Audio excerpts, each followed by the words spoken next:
Yes, people, welcome back to another TS Talks podcast. Hope you're doing good, keeping safe. Now, in this one, I'm talking, more football. Um, there's been some, what's the word, interesting management hirings that's happened in the Prem in the past few days.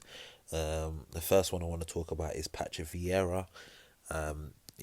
He's going to be the new manager at Crystal Palace, and it's a bit, what's the word, a bit left field for me. I was obviously Hodgson was stepping down, or maybe he was told to step down by the hierarchy above or whatnot. But Palace is an interesting job for Viera. From what I keep hearing is that they got quite. I think it's like half the squad. That's like out of contract this summer, so it's quite a rebuilding job. Obviously, you got certain key players in there. Your likes of Benteke, Zaha, Eze, Tyreek Mitchell. As a few that just stand out to me. I mean, I'm not a Crystal Palace fan. Never have been, but as just from someone from the outside looking in, there's probably like a core of players that obviously you'd look at.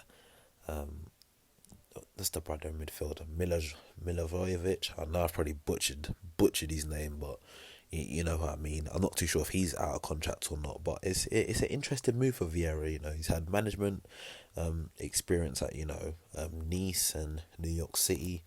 Neither of those have gone fantastically well. To be honest, I thought that someone like a Lampard would have ended up with the Palace job. I thought it would have been a decent rebuilding for him as a manager and also for the club. You look at a team like Palace, I'm seeing reports that they might have like 80 million to spend. How true that is, who knows, but they got a lot of positions that potentially they need to bring new players in for. I see one report that potentially Reece Nelson from Arsenal could be offered a new contract and could be sent to Palace on loan. And for me, as someone that is quite a bit of a fan of Reece Nelson, I think that would be a good move for him. Somewhere like Palace, he plays on one flank, Zaha plays the other flank. You got Eze in a kind of attacking position. I'm not really too sure about Benteke, but give him a chance. Another Arsenal player who's likely to be out the door, Eddie Nketiah. He's only got 1 year left on his deal. He wants more guarantees of football. There's talk about Watford being interested in him. If I'm Palace, I might be like, okay, well, he's only got a year left on his deal. How about we offer you, as a starting offer, we'll offer you 12.5. Arsenal might take that. You even offer 10 as a starting thing. It's like, well, he's not on this massive contract. We'll offer you 10. I'm not saying that to know. I'm not saying Eddie Nketiah is going to be the answer to Crystal Palace's goal scoring issues which they go through at times, but I'm saying as an example of as part of a squad rebuild, he'll definitely be a player that could impact the team in a beneficial way, given my personal opinion. And also being an Arsenal fan, I can kind of see the link for certain players to end up at a club like Palace, who's in a bit of a rebuild. They're a relatively stable Premier League side, but definitely a team that if you invest in the right way, you get a good score, not core, a good squad core. Then they're definitely a team that can kind of more cement themselves as a mid-table Premier League side, and then eventually try to push towards like a top 8 finish, for example, or then a top 7. But it'll be an interesting job for Viera. The one thing which now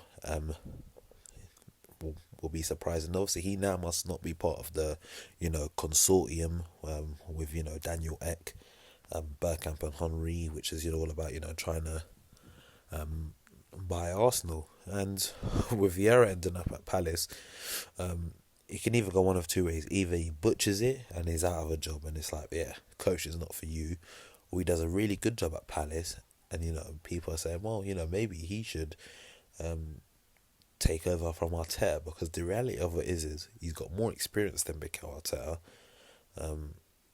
you know, to Arsenal fans, which I'm not against the fans that, are kind of like Arteta's lawyers and stuff, but he's an Arsenal legend and a Premier League legend. Arteta is just an ex-player of the club.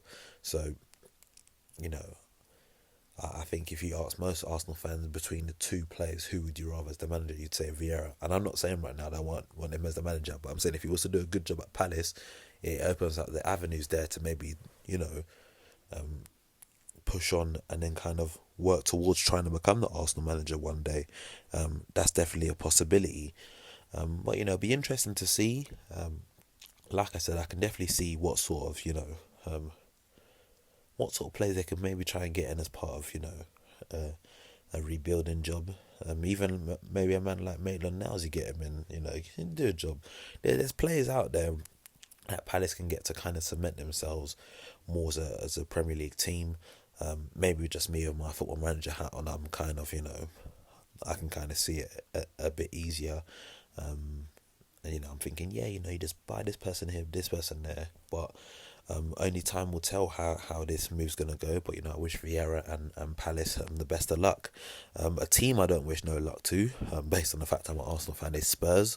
But, they finally, after I think it was like 1 million applicants, the manager's seat had cobwebs on it. They finally found a manager. At one stage, you just heard me talking about my football manager experience. I was ready to apply for the role, and they got Nuno in. Good candidate for them in the end. Like I said, I was ready to apply for the role, and again, they haven't really got much of a. They got some level of a rebuild to do, but the key thing this window for Spurs will be, someone like Kane will want to leave. Whether England going to win the Euros or not, I feel like he feels that the time for him now at Spurs is done. You kind of saw it with the way he was with the fans on the last game at the Tottenham Hotspur Stadium, and it's all going to be about Daniel Levy in the situation. And for me, if I'm the manager going at Spurs, I'm like, okay, fine, we're going to sell Kane. If Kane wants to go and you want to take, I don't know, is it 130 or 150 for him? Fine. If we can't, maybe if we can get 100 mil and Gabriel Jesus, we take that and then we go out there and use some of the other money towards someone like a Danny Ings.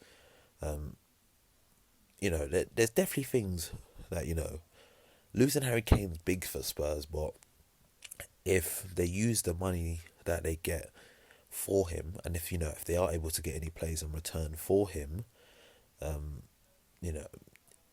it can definitely work out well. If they're able to even get someone like a Laporte, he's going to come in, kind of, shore up the defence. The way Sterling's playing this Euros, I don't think Sterling's going to Spurs. No way. But Gabriel Jesus, he potentially could end up there. And if you lose Kane, get Jesus as part of the deal, and then go and buy Danny Ings. For me, that's some decent strikers, at least Premier League level. You're playing Europa Conference League, which whatever the plans they have plans for. Is it Troy Parrott and the other young brother, what's his name, Dane Scarlett? Those sort of people can kind of lead the line in those sort of games there. It's not all doom and gloom. It just depends. Would Son want to stay? If Son don't want to stay, then you got to sell Son as well.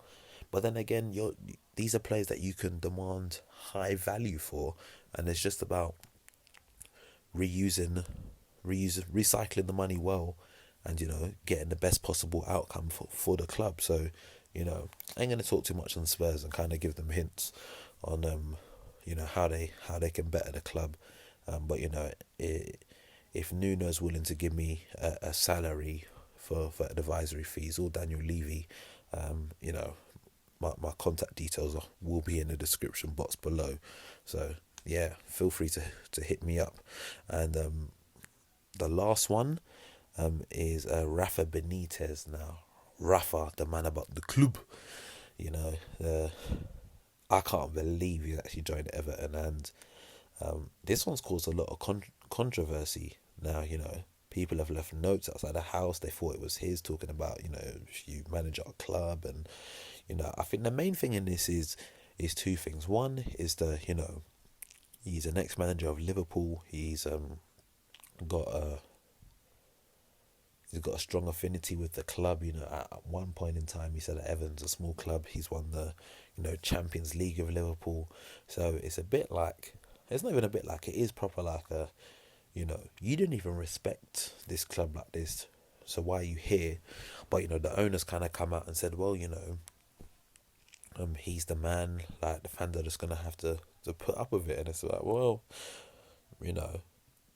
I think some of the things I've seen from some Everton fans have been like, it'll be interesting. It's like, come December, one of two people will be gone. And they said it will either be Rafa Benitez or Duncan Ferguson. And Big Dunk, serious Evertonian, and maybe they got a point. Maybe Rafa's got something on board to kind of, win over the fans and some of the coaches and staff at the club. It'll be interesting. But Everton's another team, like, they got a good core of players there. Someone like, you've got like, your Ben Godfrey. I'm kind of going for like the English players, but it's like you got Ben Godfrey. I'm sure Keane's over there. You got Holgate, Luca Digne, James Rodriguez, Decore, Allen, Richarlison, Calvert-Lewin, Iwobi. They got a decent squad of players there. And, if it looks like their owner's serious in terms of investment, whether they've invested money poorly over the years or overpaid. I think like the Iwobi signing was maybe an overpaying. And again, maybe it's just a thing of you're not playing a man in his rightful position. Sometimes that can be it. But it'll be interesting. Rafa is a bit of a tactical. Tactically, he's really good. Whether he's able to help Everton push on further for next season, only time will tell. But it'll be interesting to see, and it'll be interesting to see, what it's like the first few games for Everton. Obviously, the talk is that fans will be allowed back in the stadium. Be interested to see if there's protests, like there were protests with all these Super League clubs that try to join the Super League, and whether fans actually end up in the stadium. Because I think if fans don't turn up for at least a month, I think then the board will be like, oh, okay, we've kind of hashed it here. And when I say fans, let's say majority of fans, there's always going to be some that we just want a day out, we'll go and watch the game, I've paid my money, I'll go watch the game. But the majority of fans protest outside and don't go in, it could cause some tension in that. So we'll have to see. Only time will tell. But yeah, let me know your thoughts on all of these, new manager additions to the Premier League. Of course, if you're listening on the YouTube, hit me up in the comment section below. If you're listening on any other of the platforms such as your Spotify's, Google's, Apple Podcast, and just hit me up on the Instagram at TSTALKS_. Also, I've got some clothing coming out real soon. I will be putting links for that in the description box, but if you're on the Instagram, you see all the details for that. It's coming through real soon. So, keep locked, and I hope to catch you in the next one. Peace.